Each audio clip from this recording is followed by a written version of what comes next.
Saludos amigos y bienvenidos a Luz del Mundo en Canal Diocesano de Televisión. Este próximo sábado 27 de febrero se celebra la clausura de la fase diocesana del proceso de canonización de Antonio Ribera Ramírez, más conocido por todos como el Ángel del Alcázar. Es esta fecha la que también coincide con el centenario de su nacimiento, el 27 de febrero de 1916. Hoy hemos querido dedicar este programa a conocer un poco más la vida de este seglar ejemplar, y para ello hoy están con nosotros el que es vicepostulador del proceso de canonización de Antonio Ribera Ramírez, don José Salinero.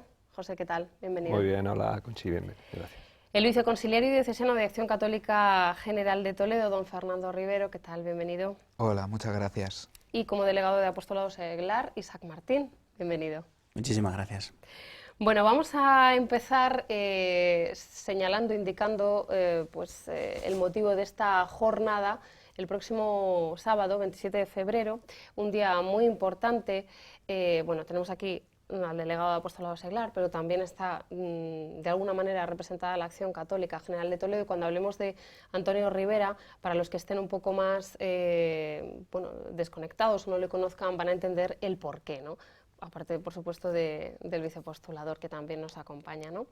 Este 27 de febrero, 100 años cumpliría Antonio Ribera, y además es una fecha que coincide o que de alguna manera va a ser la de la clausura del proceso de canonización, el proceso diocesano. Efectivamente, sí, sí. Este sábado 27, pues aprovechando también, ¿no?, el centenario de su nacimiento, pues es una alegría pues el llegar a cerrar este proceso, ¿no? Antes de hablar de él, antes de hablar de lo que fue su vida, ¿no? Cómo vivió esos años intensos de juventud, ya iremos dando datos, ¿no?, más adelante. Pero volviendo a la jornada, ¿cómo se va a desarrollar este sábado? ¿Quién va a participar de ella y quiénes están invitados también a asistir? Bueno, estar invitados está todo el pueblo, está invitado, ¿no? Pues empezaremos en San Julián, en la parroquia de San Julián, que es allí donde están sus restos, ¿no? Están allí, y hemos visto oportuno pues hacer una misa de acción de gracias, ¿no? En acción de gracias pues por su nacimiento, por la vida que ha llevado, ¿no? Y será a las 9:30, ¿no? La va a presidir don César Magán, la Eucaristía, y luego al término pues continuaremos pues con la jornada en el seminario, y tendremos lo que son todos los actos, ¿eh? Tenemos invitado, con una alegría que nos ha dado inmensa, ¿no? Estará el obispo de Córdoba, don Demetrio. Entonces iniciará pues el comienzo, lo iniciará él, y luego pues tendremos una charla por un miembro activo de toda la vida, ¿no? Pues Pepe Rincón, y nos hablará sobre la vida de Antonio y lo que han sido sus virtudes, cómo ha sido él en su familia, en la sociedad, así tratará esa charla, ¿no? Y luego pues tendremos también por supuesto, a don Braulio, estará allí con nosotros, el postulador de la causa, también Pier Domenico Volpi. Luego vamos a proyectar un vídeo que tenemos sobre la vida de Antonio, y luego lo que es el acto, que será a la 1, será en la iglesia de San Julián. Será el acto ya de clausura de la efectivamente, del cierre del proceso diocesano de canonización del siervo de Dios de Antonio Ribera. Bueno, pues por dar algunos datos acerca de este proceso y por situarnos, ¿no? Él muere en el 36, el 20 de noviembre de 1936, pero el proceso se abre en el 62. Efectivamente. El proceso en sí se abre en el 62, ¿no? Siempre fue la Acción Católica la impulsora de que se reconociesen las virtudes y la santidad de Antonio Rivera. De hecho, cuando muere Antonio Rivera, en el 36, pues ya la gente ve en él, ¿no?, que es santo, ¿no? Entonces, pues se inicia en el 62, pero por circunstancias que ajenas, desconocidas a nosotros, pues se interrumpe, es decir, se queda paralizado justamente en el año 62. Quedó ahí en vía muerta, ¿no?, por así decirlo. Don Braulio toma mucho interés en reabrir el proceso, efectivamente, y en junio, el día 7 de junio, me parece, estoy jugando un poco con las fechas, creo que fue el día 7 de junio del 2014, pues se reinicia otra vez el proceso, da ese impulso para finalizarlo, pues, este sábado 27. No sé si queréis apuntar algo a propósito de lo que estamos hablando, bueno, pues yo creo que esta parte del proceso es importante, ¿no?, porque puede pensar mucha gente, desde el 62 han necesitado todos estos años para sacar adelante este proceso, y no, fue interrumpido y ahora se recupera y en 2 años ya se ha conseguido, bueno, pues que se clausure esta fase del proceso, esta fase diocesana. Yo no sé si aquí el sacerdote don Fernando nos puede situar un poquito y hablarnos de lo que supone esto. Ahora el tratamiento es siervo de Dios. Comentábamos antes que su hermano don José ya es venerable, digamos que es como un paso más. No sé si nos puede aclarar. Sí, muy resumidamente, porque bueno, hace poco salieron unas declaraciones del Papa Francisco para agilizar estos procesos y abaratarlos, porque es un proceso complejo. Pero así muy resumidamente, cuando una persona cristiana muere en olor de santidad, que suele decirse, pues un grupo de personas lo puede proponer a la Iglesia para que se le declare santo. Y los pasos que se sigue es abrir un proceso para estudiar la vida y las virtudes de esa persona, y una vez se abre ese proceso se le declara siervo de Dios. Con Antonio, esto ya hemos dicho que se abrió en el 62, que fueron años difíciles, luego llegó el Concilio Vaticano II, luego llegó la reforma del Código, entonces, bueno, simplemente se paró y ahora está llegando al final. Una vez la diócesis donde vivió esa persona reconoce sus virtudes, eso se pasa a Roma, y cuando Roma reconoce sus virtudes, el segundo paso sería declararlo venerable. Es curioso que en el caso de Antonio, su hermano ya va por este segundo paso. Él es siervo de Dios, Antonio, y su hermano don José ha sido declarado muy recientemente venerable. Sí, pasado mes de septiembre. Y el tercer paso sería que esa persona que ya ha sido, la Iglesia ha declarado que sus virtudes las vivió en un grado muy alto, en un grado heroico que se dice, pues realice un milagro, que Dios realice por intercesión de esa persona un milagro. Y entonces se le beatifica y si hay un milagro posterior se le canoniza, como conocemos. O sea, que digamos que a nivel diocesano ya tiene ese reconocimiento. Ahora a nivel diocesano, sí, a nivel claro, Santa Sede. Porque si la diócesis no viera que Antonio es un santo, que ha vivido las virtudes en grado heroico, no tendría ningún sentido presentarle a Roma un caso que ya aquí se ve que no va a salir adelante. Claro que sí. A mí, cuando estábamos hablando ahora con Pepe, me resulta curioso cómo cuando en otras circunstancias hemos hablado con el vicepostulador de la causa de su hermano, de don José, don Fernando Fernández Bobadilla, dice que durante el entierro de don José que todos percibían que estaban enterrando a un santo. Y eso es algo que aquí también ha salido. Hablando a propósito de Antonio Rivera, me resulta curioso, cuanto menos. Yo creo que toda la familia, ¿no? Entendía perfectamente que era la santidad y procuraron vivirla individualmente y como familia también. Y en el caso de Antonio, más allá de los concretos meses finales de su vida, que es donde de alguna manera se ha podido concentrar toda su fama, erróneamente bajo mi punto de vista, porque lo precioso de Antonio es precisamente todo lo anterior, ¿no? Ese es el culmen, es el momento final de su vida, pero donde verdaderamente queda demostrada su santidad es en cómo ha vivido él desde pequeño, la relación con Jesucristo, su pertenencia a la Iglesia, la labor de apostolado en medio del mundo, un apostolado no limitado solo al interior de la Iglesia, sino también en medio de las realidades temporales que después diría el concilio, ¿no? Y todo eso es lo que le hace que en sus últimos meses de vida, en el Alcázar o en esa, bueno, pues esa enfermedad como consecuencia de una herida que sufrió en en el Alcázar, que es el que le lleva a la muerte, una infección, una septicemia, pues ahí vive heroicamente lo que ya había estado viviendo de otra manera, heroicamente en vida, ¿no? Y efectivamente en el momento de su muerte, empezando por el arzobispo del momento, es clara su fama de santidad, y así se atestigua en numerosos testimonios de personas que bueno, pues han hablado de él, han declarado sobre él, y sobre todo en las biografías que también se han escrito sobre su vida. Por tanto, también en su caso sí que tenía esa fama de santidad.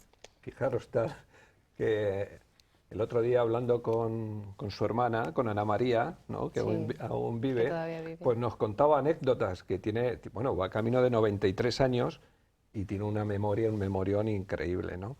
Entonces nos contaba que cuando se muere, bueno, cuando enterraron a Antonio, le enterraron en un ataúd blanco, y el carruaje, que era de caballos, eran con los penachos de estos, y en vez de negros, pues eran blancos. Ya le enterraron así, ¿no? Es que no había ataúdes, solo quedaban los blancos, ¿no? Fijaros, ya está ese ejemplo, hasta qué curioso, ¿no? Esa anécdota. Santidad. Sí, sí, sí. Volviendo un poco al tema del proceso, estos 2 últimos años, 2014-2016 y como vicepostulador, ¿de qué testimonios te has podido servir? Todavía hay gente que le conoció en vida, entiendo. ¿Qué es lo que, en qué os habéis apoyado? No sé si pues cartas suyas, textos suyos, notas. Cuéntanos un poco cómo ha sido esa reconstrucción, ¿no? Y esa vida desconocida de Antonio, como decía antes Isaac, no solo en el momento culmen, ¿no? Lo que es su última fase, ¿no? Sino en los años anteriores. ¿Es complicado? Bueno, vamos a empezar un poco. Vamos a ver. Cuando tengo yo ese nombramiento, que a mí me nombra el postulador, Pier Domenico, me nombra vicepostulador, pero fue el que me nombra a mí, es el presidente de Acción Católica. Entonces, a propuesta del presidente, a mí me nombra vicepostulador, pues el postulador, ¿no? Entonces, nos manda, la misión principal que nos encomienda a Nano y a mí es lo siguiente: que tenemos que difundir la fama de santidad de Antonio. Es lo principal. Hay que reconocer que desde el año 62 al 2014 han pasado muchos años. Entonces, de Antonio, ¿qué se sabe de Antonio? ¿Quién conoce a Antonio? ¿No? Entonces, claro, es una tarea, y además los dos lo hablábamos, que era muy difícil, muy difícil. Es un ejemplo que yo pongo, es un poco para que nos entendamos, y se lo comento yo siempre a los jóvenes, ¿no? Cuando un producto ha estado vendiéndose muy bien, ¿no? Y está ya fuera del mercado, volverlo a vender, pues luego cuesta mucho, ¿no? Pues nosotros lo hemos conseguido. Hemos conseguido que Antonio Rivera, ¿no?, se difundiese la fama de santidad no solo por la diócesis, sino incluso por zonas de España. Nos ha costado, pero bueno, hemos estado siempre muy bien acompañados, y lo que más, vamos, el Espíritu Santo, como digo yo, ha hecho, vamos, horas extraordinarias. Pues desde el 2014, sí, hemos contactado con personas que le conocieron en vida, y también personas que no la han conocido, pero desde muy niños, a través de sus padres, pues le rezaban, y entonces pues tienen conocimientos de él. Entonces se puede decir, también hay, vamos a distinguir 2 procesos, uno del 62 y luego pues otro proceso actual, pero que van juntos, ¿no? ¿Con el mismo objetivo? ¿Con el mismo fin? Sí, por supuesto. Con el mismo objetivo, y en ese sentido, vamos a ver, hay que recopilar para este proceso todo el material que hay de Antonio, todo lo que él ha escrito y todo lo que se ha escrito de él. Y eso incluye el proceso del 62, que para purgatorio del vicepostulador estaba escrito en latín, y ha habido que transcribirlo todo, pasarlo a ordenador, y esa parte más burocrática y menos romántica, por así decirlo, ha habido que hacerla. Lo cual también es bonito porque ves los testimonios que se daban en la época de Antonio, de quienes lo conocieron. Entonces, esto ha sido un proceso histórico, pero con testimonios de gente presencial que vivió con él. Es una mezcla por esa pausa de 40 años hace que sea un proceso bastante peculiar y en ese sentido bastante bonito. Y yo creo, no por quitarle méritos al vicepostulador, que ha sido Antonio el que se ha dado a conocer, que él sí que ha actuado. Y que más que la fama que tenía entonces, el ver que todavía había gente que lo recordaba, no solo en Toledo, sino en otras partes de España. Yo recuerdo hacer un viaje a Barbastro, decir que estaba trabajando en el proceso de Antonio Rivera y decir, ah, sí, ese chico que estuvo en el Alcázar. ¿Y usted cómo lo conoce? No, yo he leído de él, he oído hablar de él. O sea, después de tantos años, pues ha sido algo como para decir, pues si es que esto es de Dios, esto hay que sacarlo adelante.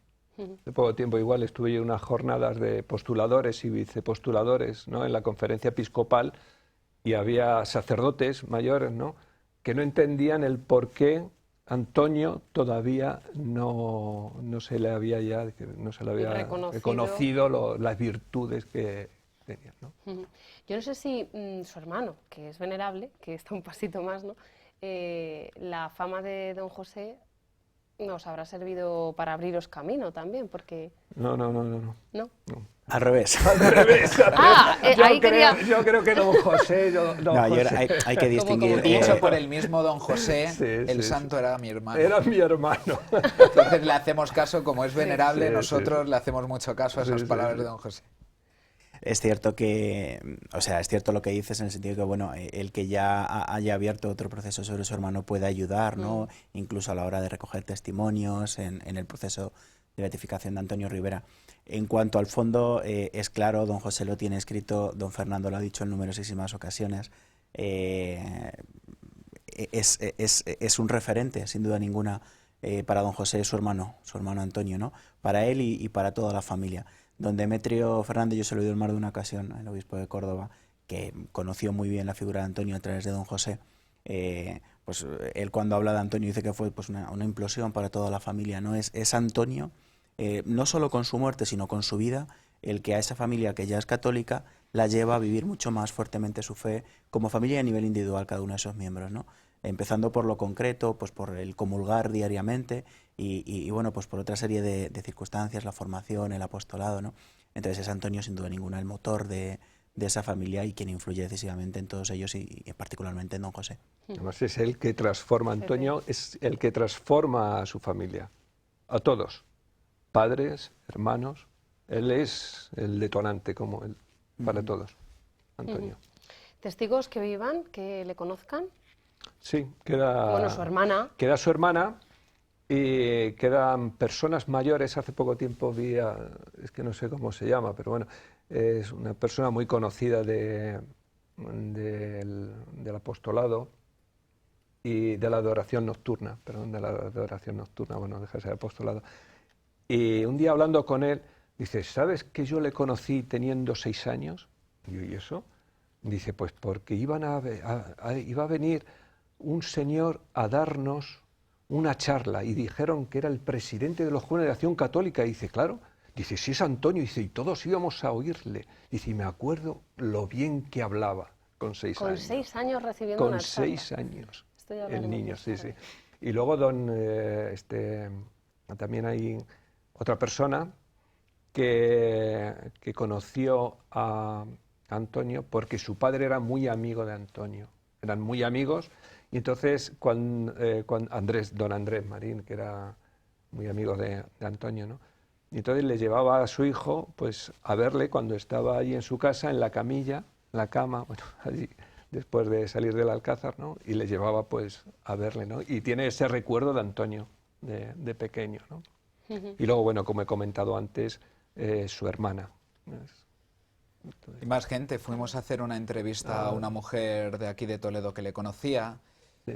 Yo en Mora tengo gente, yo soy vicario también de Mora, trabajo allí y hay gente mayor que lo recuerda y que luego pues también han seguido su historia y le tienen cierta devoción y se encomiendan a él.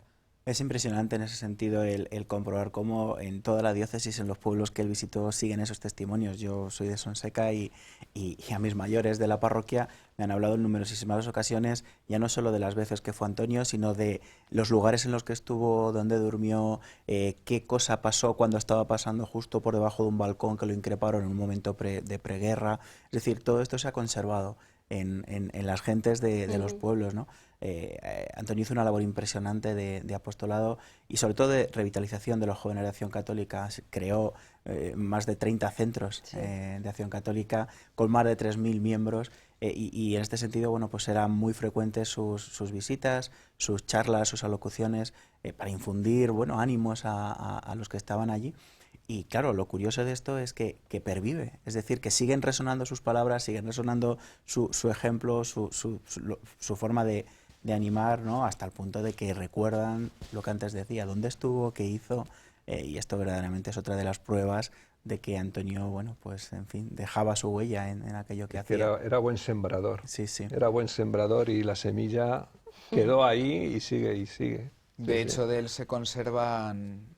Él no escribió ningún libro, ni ninguna autobiografía, pero sí se conservan los esquemas de estos discursos que iba a dar a los pueblos, sí se conservan sus apuntes de los ejercicios espirituales, sí que los escritos propios suyos que se conservan son en este sentido. Me tengo que preparar, voy a ir a visitar al grupo de Sonseca o donde sea, a ver qué les voy a decir. Y el esquema que él se hacía para luego dar ese discurso se conserva. Igual iba a hacer unos ejercicios espirituales y las notas que él tomaba también se conservan. Incluso numerosos artículos publicados en distintos periódicos, especialmente en el castellano, donde él tenía una colaboración. La Acción Católica tenía una página quincenal y en no pocas ocasiones, más allá de noticias, digamos, de las sucursales de los pueblos, pues él escribía, ¿no? Y yo hice en su momento una labor para mí, ¿no? De encontrar artículos, de leerlo, y verdaderamente es impresionante la actualidad de sus palabras, ¿no? No parece que sea un joven nacido hace 100 años. Parece que es un joven de ahora. Sí. Además tiene escritos un artículo sobre la política, ¿no? Incluso que tenemos que estar comprometidos los cristianos en la política. En aquella época él escribe. Y a mí lo que más me llama la atención, casi con 20 años recién cumplidos, es que estamos hablando, igual que antes me sorprendía un niño de 6 recibiendo una charla, ¿qué niño nuestro de 6 años va con ese fervor a recibir una charla, ¿no? Si casi salen huyendo de las catequesis. Es que son cosas, pues claro, que parece que no se entienden, y sin embargo la actualidad con la que nos hablaría, o con la que nos habla ahora Antonio. De eso vamos a volver y luego vamos a conocer un poquito mejor la figura de Antonio Rivera. Ahora hacemos una pequeña pausa y enseguida regresamos para seguir profundizando en la figura de Antonio Rivera.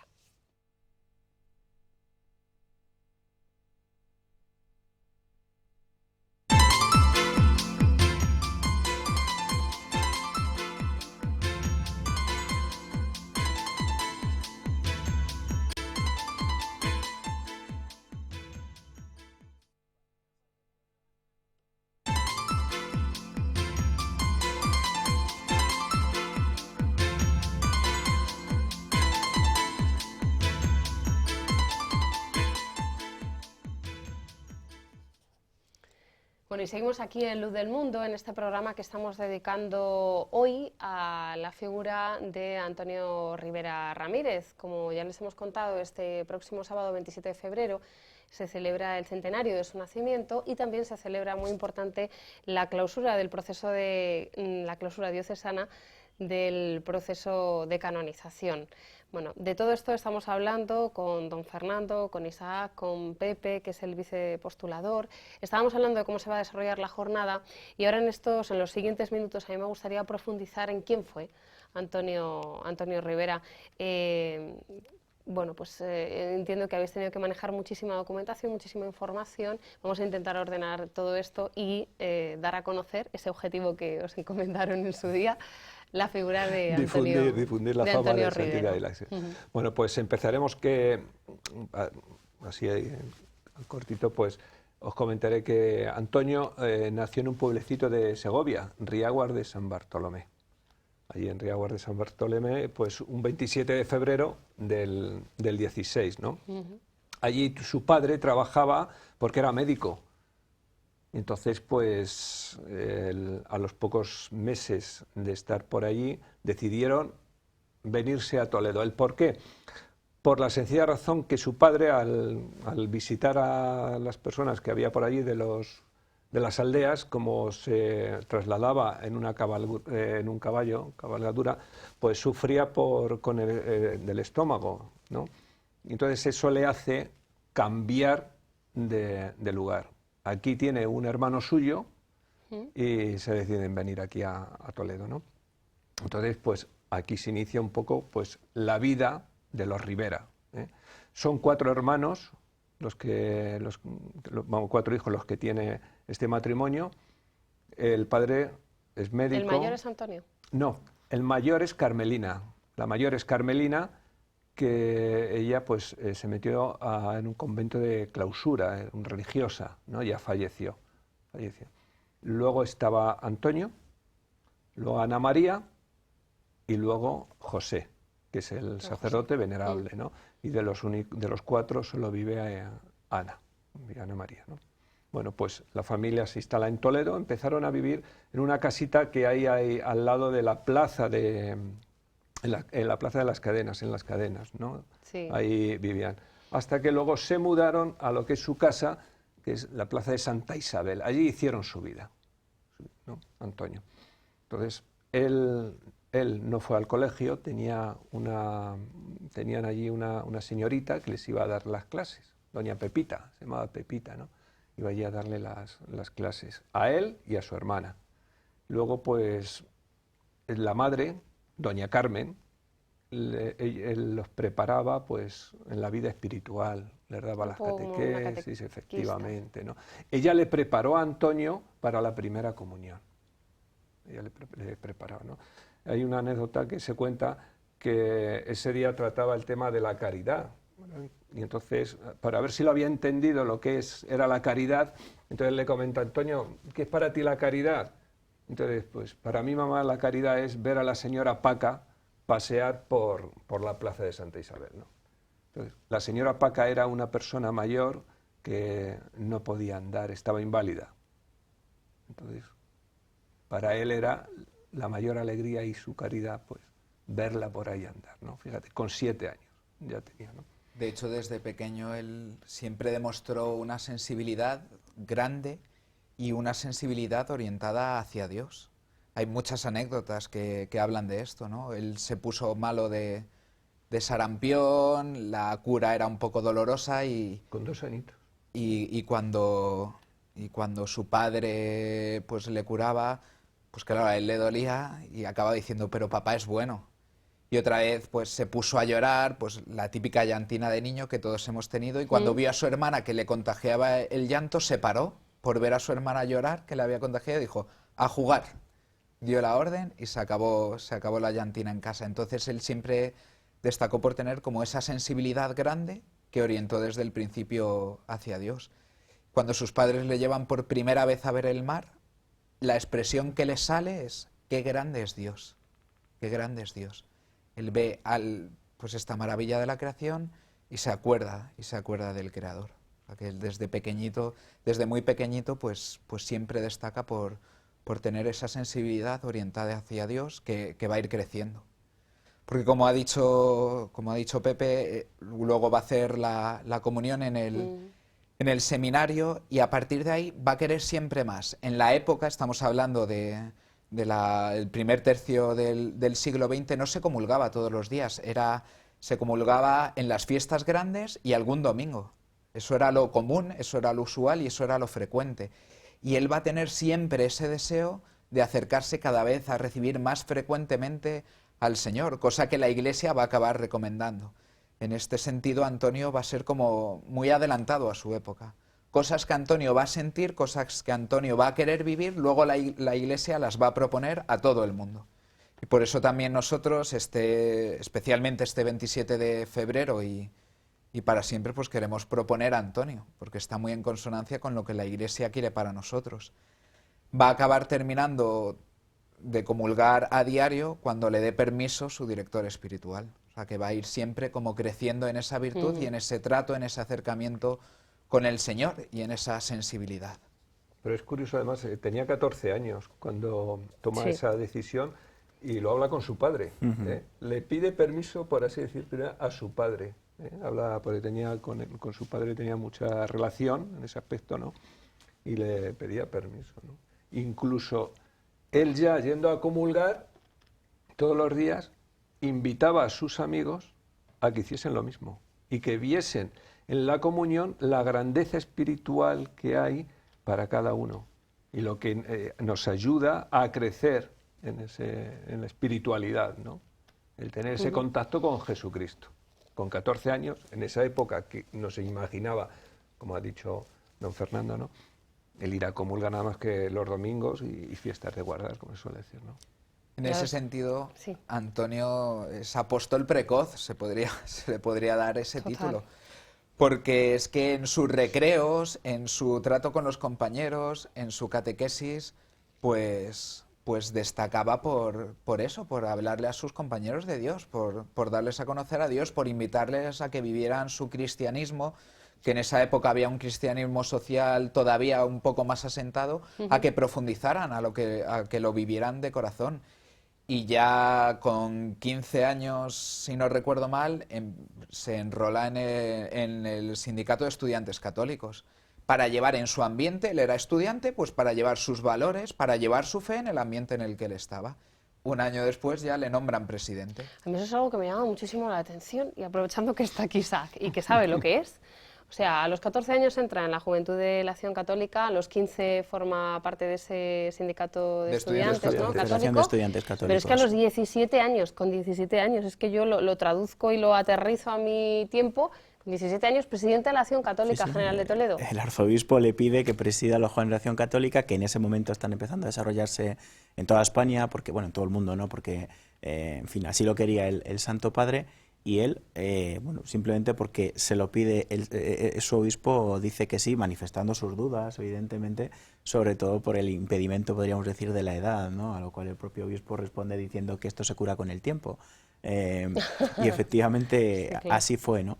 Él tenía una clara conciencia de la santidad, como antes hemos dicho, y sobre todo de que la santidad hay que concretarla y hay que vivirla en el lugar en el que estamos cada uno de nosotros.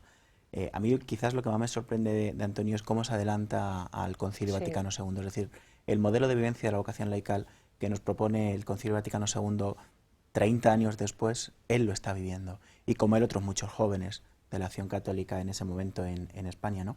Pero en su caso particular llama especialmente la atención, es una de las frases que yo tengo grabada, que se marca como objetivo de su vocación el ser un auténtico seglar católico, ¿no?, la vocación laical, ¿no?, como medio para llegar a la santidad, basado en la oración, una oración intensa, fuerte, en la formación y en el apostolado.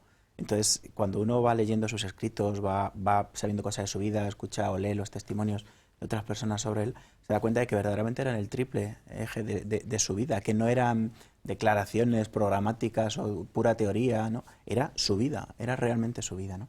Entonces, claro, si a eso le sumas el que firmemente convencido de que por ahí va su santidad, convencía también a los demás, ¿no?, y arrastraba consigo a su familia, a sus amigos, a los jóvenes con los que él trataba, bueno, pues el resultado fue el que antes hemos dicho, ¿no? 3.000 jóvenes en la diócesis de Toledo, presidiendo la Acción Católica en la diócesis de Toledo, con un importante papel a nivel nacional también, no hay que olvidarlo, pasa, bueno, la guerra paró todo, ¿no?, pero él también empieza ya a tener un papel en el ámbito nacional. En España va a participar en una peregrinación a Roma, que yo creo que también lo marca, ¿no?, por esa apertura a lo que significa la Iglesia universal.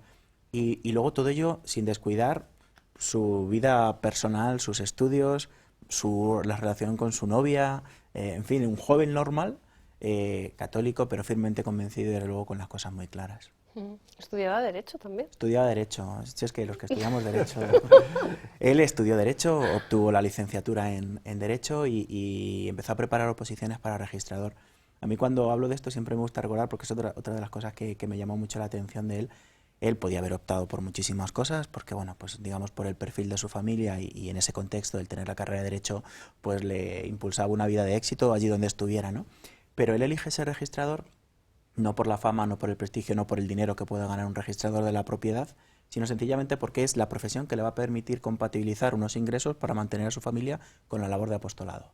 Y él lo tiene escrito, ¿no? Él elige esto porque ante todo lo que quiere es ser apóstol, evangelizar. Quiere llevar a Jesucristo a los demás, quiere ayudar a que otros se salven, ¿no? Y salvarse él mismo mediante esa labor de apostolado. Y esto realmente impresiona, insisto, porque no es pura teoría, es la práctica, es su vida. Sí, es como ha dicho Isaac, a él le importaba mucho su propia salvación, pero le importaba aún más la salvación de las personas. Sí, sí. Era para él, no es como una obsesión, pero él siempre cuando hablaba a los jóvenes empezaba así, ¿no? Hemos nacido para salvarnos. Sí, sí, efectivamente, lo iba a decir. Entonces, claro, cuando uno analiza esta frase, ¿no? Hemos nacido para salvarnos. Y la contextualiza. Claro, entonces es que verdaderamente es un modelo, ¿no? Y por eso tiene sentido lo que se va a celebrar el próximo día 27. No estamos hablando simplemente pues del cierre de una fase diocesana de canonización, no estamos hablando de celebrar 100 años del nacimiento de una persona importante, ¿no? Estamos hablando de que Antonio constituye un auténtico modelo de vivencia de la vocación laical para toda la Iglesia, pero especialmente para nosotros, para los fieles laicos. Y en unos tiempos convulsos como los que estamos viviendo, pues yo creo que tener este referente nos puede ayudar. Para mí es providencial, sinceramente, todo esto que estamos viviendo, y que sea este el momento y no hace 50 años en el que Antonio se cierre su fase diocesana y estemos recuperando su figura, porque yo creo que en él podemos encontrar respuesta a muchas de las necesidades que se nos plantean y de los retos que se nos plantean a los creyentes hoy en día.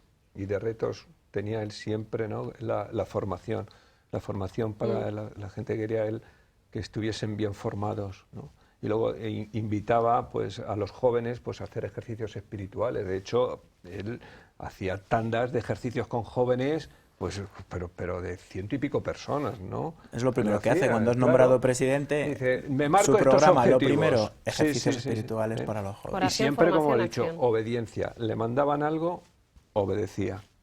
Nunca dudaba, obedecía. Lo primero es obedecer, ¿no? Se marcaba objetivos. Y luego eso, ¿no? Cuando hemos hablado de la diócesis tan extensa que era, ¿no? Que cogía zonas incluso de Andalucía, Madrid, llegaba a Guadalajara, ¿no? Sí. Que de hecho en Guadalajara pues llegó un día a dormir en la cárcel, porque fue allí a dar unas charlas a jóvenes de Acción Católica, y entonces pues había unos piquetes por allí, pues reventaron aquello, ¿no? Le llegaron a romper las gafas. Hay que tener en cuenta el contexto. Hoy en día es fácil decir, bueno, pues soy creyente, bueno, pues pero está, él firme. Pero en esos meses previos a la guerra civil ya había empezado la persecución, sobre todo la persecución cultural, ¿no? El postergar a los creyentes, hasta el punto de suprimir la celebración de la Eucaristía en las iglesias. Entonces, ese es en el contexto en el que Antonio lleva a cabo toda esta labor tan importante de evangelización. De hecho, él en abril del 36, abril o marzo, me parece que fue en abril, los últimos ejercicios que hace, fue en el 36, él ya se marca y él está seguro que le espera una prueba muy difícil. Además lo tiene así escrito, ¿no? Una prueba muy difícil, que luego le vendrá, claro, con lo del Alcázar, y luego posteriormente pues su enfermedad y su muerte, ¿no? Pero él ya lo sabía. Él llega a hacer dos ejercicios, uno en Covadonga, que fue en el 34, que fue con su padre, y luego en Madrid, no me acuerdo ahora mismo en qué sitio, en Madrid, hizo los últimos ejercicios, ¿no? Pero tenía... En abril. ¿Qué ocurre? En el 36 muere el 20 de noviembre y los meses previos... Pues mira, efectivamente pues empieza la guerra civil en España, ¿no? Y hay una cosa muy curiosa, ¿no? Que él, estando en su casa, estaba con la radio encendida y no sé, yo creo que era Radio Toledo, que estaría escuchándolo. Y entonces pues se oye por el bando que da el general Moscardó, ¿no? De lo de aquel momento, y según nos contó su hermana y todo, ¿no? Dice que apagó la radio y fue a ver a su padre. Habló con su padre y decide marchar al Alcázar. Eso no se sabe, no se tiene constancia qué conversación tuvieron padre e hijo, ¿no?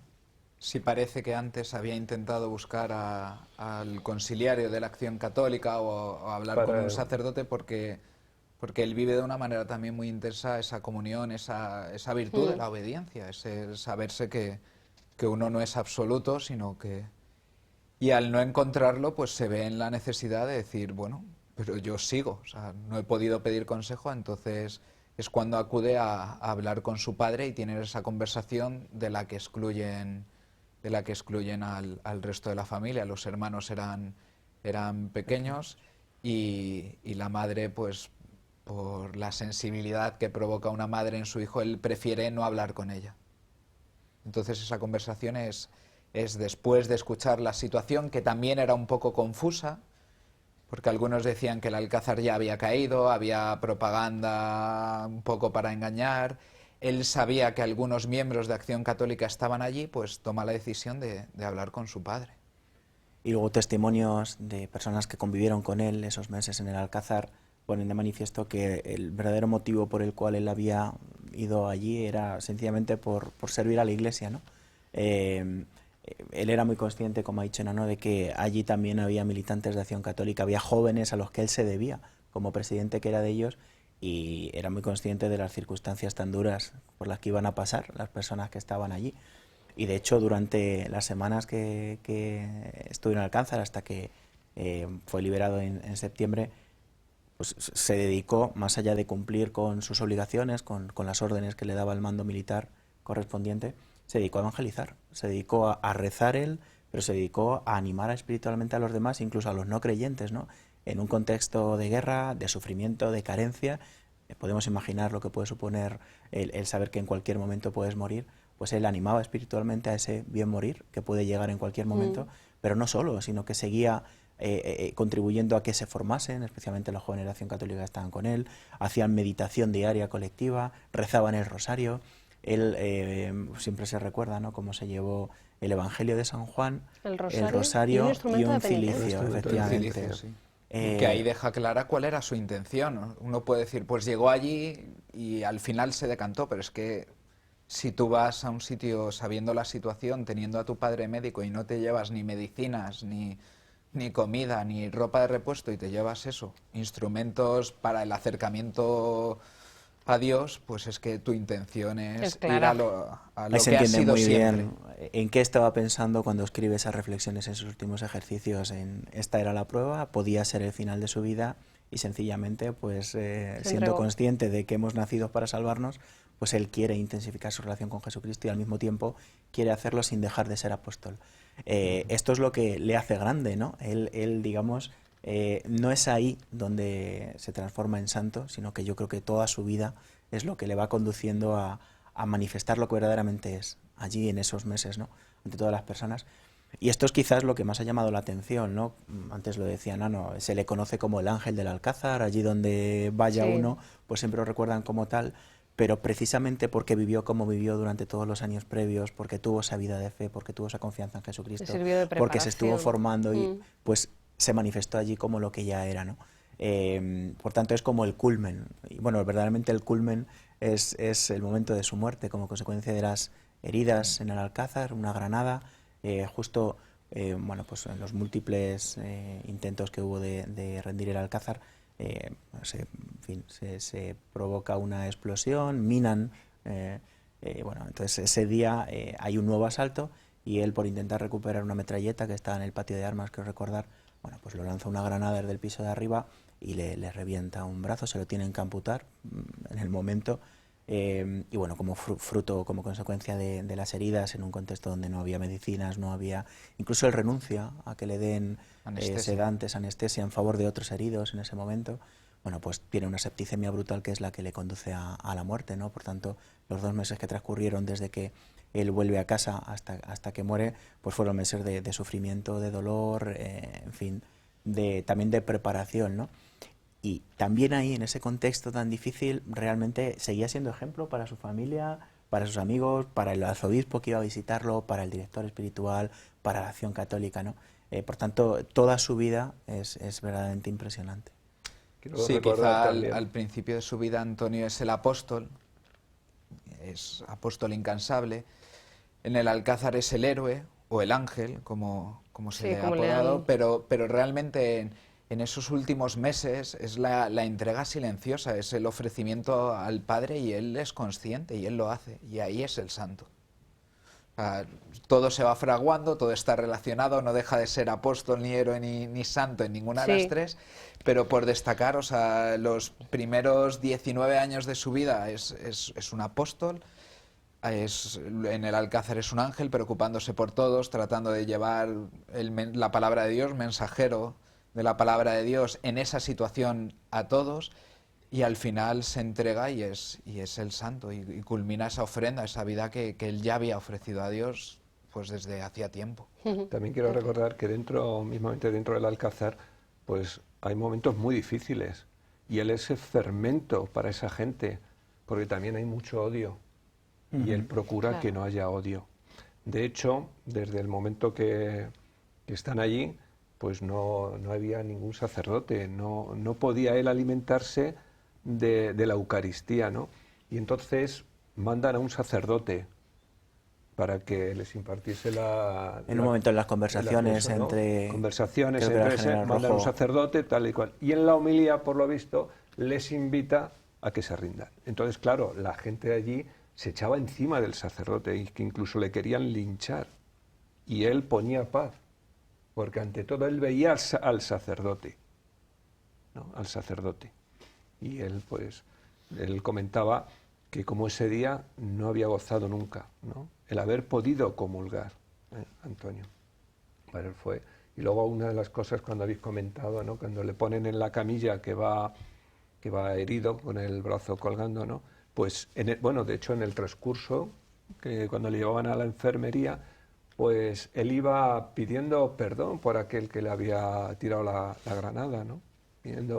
Pidiéndole perdón y todo eso, ¿no? Una cosa que le Sí, perdonaba, hay ¿no? como pequeños detalles que Cosas ponen de de manifiesto esa Y santidad, en la ¿no? camilla, pues él, enfrente suya, tenía un Cristo de Velázquez. Y en la otra mano seguía con el rosario, ¿no? Ujú. Me impresiona mucho también una de las fotografías que han estado pasando, ¿no? El rostro suyo desfigurado en el momento de la liberación, que es que verdaderamente parece la imagen de Jesucristo sufriendo, Sí, ¿no? sí. Hasta ese momento, hasta ese punto, ¿no? Llegaba esa identificación. Yo creo, me reafirmo en lo que ya he dicho, ¿no? Que estamos ante un auténtico modelo para todos nosotros, a pesar de que han transcurrido 100 años desde que nació. Esta es la Esta es la imagen a la imagen, que... efectivamente, ¿no? Que- Luego pues eso, los valores Que no se tenía parece en nada, por él, ejemplo, a la las imagen del no. panel que tenemos ahí Esta imagen, detrás. efectivamente, esta es justamente es mayo del 36, no esa. Y esa Sí. es apenas, Esa es- efectivamente, sí, sí, sí. apenas Sí, hay una llegado al Alcázar. diferencia notable. De todas maneras, lo que más se destaca hay que reconocer de Antonio eran las virtudes que tenía, las virtudes de fe, de la caridad que tenía, que era impresionante, ¿no? Y luego la obediencia.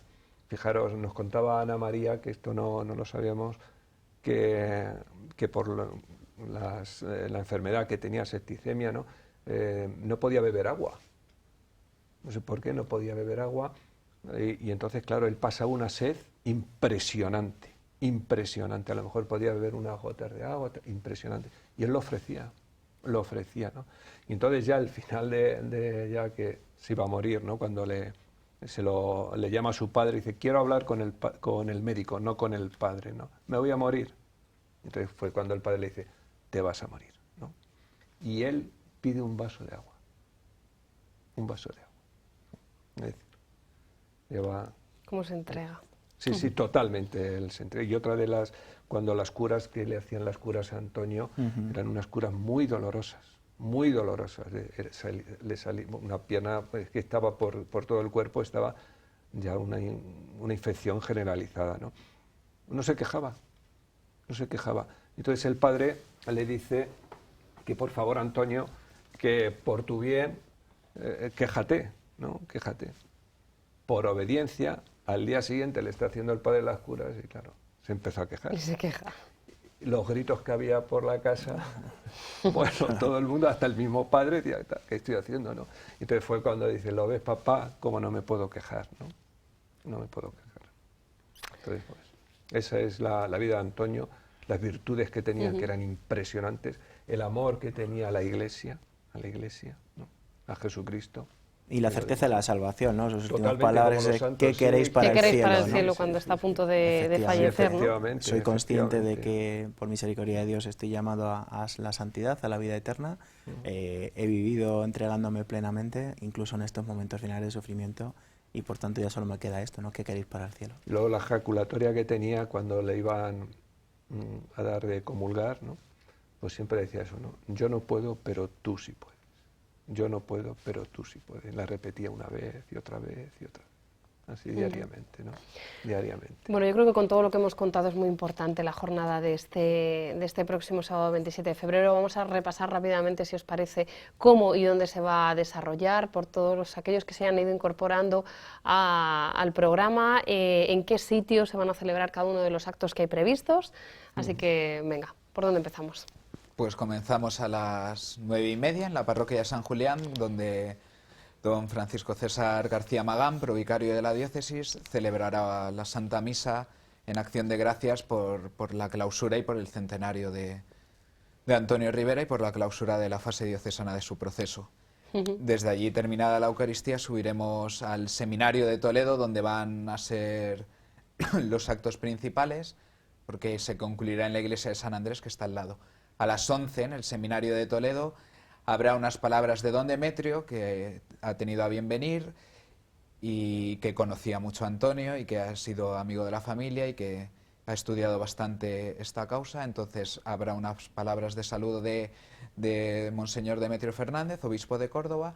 A continuación, una ponencia a cargo de don José Díaz Rincón, palabras del señor arzobispo, que se incorporará para clausurar el proceso, palabras del postulador de la causa y, por último, pues la clausura de la fase diocesana del proceso, que será a la 1 de la tarde en la iglesia de San Andrés, al lado del seminario.